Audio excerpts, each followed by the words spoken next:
Bonjour à tous, sortons les poubelles partout en France ce week-end. L'église réagit au drame à Séoul, c'est dans SIC ce lundi. Sortons les poubelles, pour une maison sûre ou encore la vérité nous rendra libres étaient les cris de ralliement du collectif Agir pour notre Église ce week-end. Après les révélations sur l'affaire Sentier, de nombreux laïcs se sont retrouvés dans toute la France afin de faire entendre leur colère dans une trentaine de diocèses comme à Angers, Autun, Créteil, Paris, Lyon et Nanterre, mais aussi sur les réseaux sociaux ou en écrivant aux évêques. Ils se sont rassemblés devant les évêchés ou les cathédrales pour demander aux évêques des engagements concrets pour plus de transparence autour des cas d'abus dans l'Église. À quelques jours de l'assemblée plénière des évêques à Lourdes, les manifestants espèrent faire bouger les lignes. Ce qu'on attend des évêques, c'est déjà que les vieux dossiers sortent. Parce qu'aujourd'hui, on sait qu'on a le dossier Sentier qui est sorti.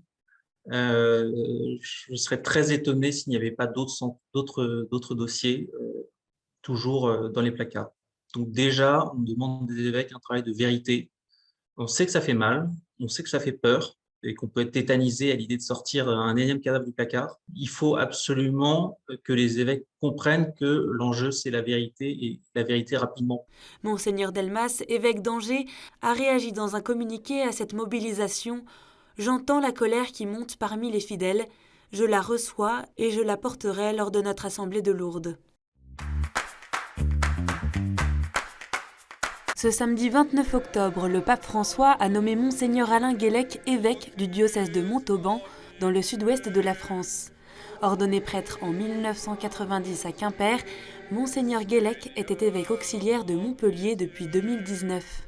Je reçois cette demande comme un appel, l'appel du Christ qui me dit encore « Viens, suis-moi » pour une nouvelle mission.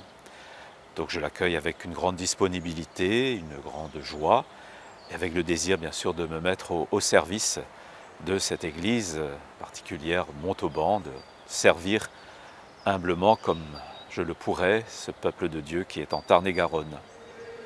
L'installation de Monseigneur Alain Guélec aura lieu le 15 janvier prochain à Montauban.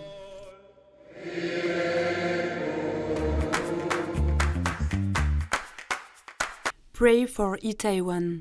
C'est le hashtag publié en masse sur les réseaux sociaux depuis la soirée d'Halloween qui a viré au drame samedi en Corée du Sud. Au moins 153 personnes ont été tuées lors d'un mouvement de foule dans le quartier festif d'Itaewon, en plein cœur de Séoul.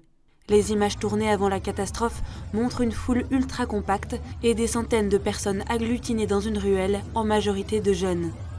Dans un message de condoléances, Monseigneur Jeong Sun-taek, archevêque de Séoul, assure de sa prière pour le repos éternel des victimes et pour que la grâce et le réconfort de Dieu soient avec de nombreuses personnes qui souffrent de la perte soudaine de leurs proches et de leurs amis.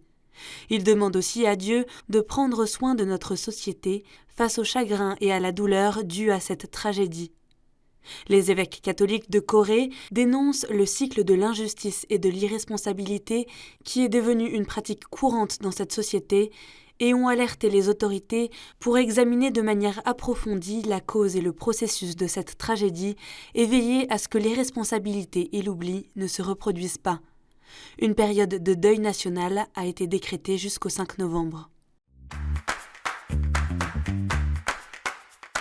Vendredi, le procureur de la République de La Roche-sur-Yon a annoncé qu'Emmanuel Abayizenga a été mis en examen pour assassinat. Il y a plus d'un an, le 9 août 2021, la mort du père Olivier Maire en Vendée, des suites de coups portés à la tête par le jeune Rwandais, avait suscité une vive émotion dans l'Église et en France. Depuis, son présumé meurtrier, déclaré psychologiquement instable, et également le principal suspect dans l'incendie de la cathédrale de Nantes en 2020, était hospitalisé en psychiatrie.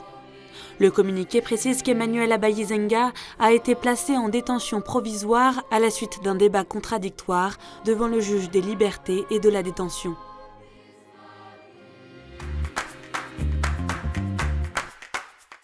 Ce week-end, pour leur 96e rencontre annuelle, les Semaines sociales de France ont choisi de s'interroger sur le thème « La fraternité, notre combat » pour bâtir un avenir durable.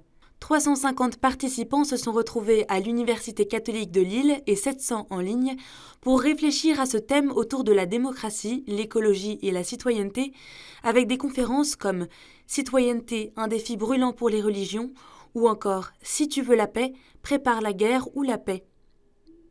Parmi les intervenants, les participants ont pu entendre Jean-Marc Sauvé, ancien vice-président du Conseil d'État et ancien président de la SIAZ, ainsi que Cécile Duflot, ancienne ministre du Logement et actuelle directrice d'Oxfam France. Le rendez-vous est déjà donné pour la prochaine édition qui se tiendra à Lyon du 24 au 26 novembre 2023.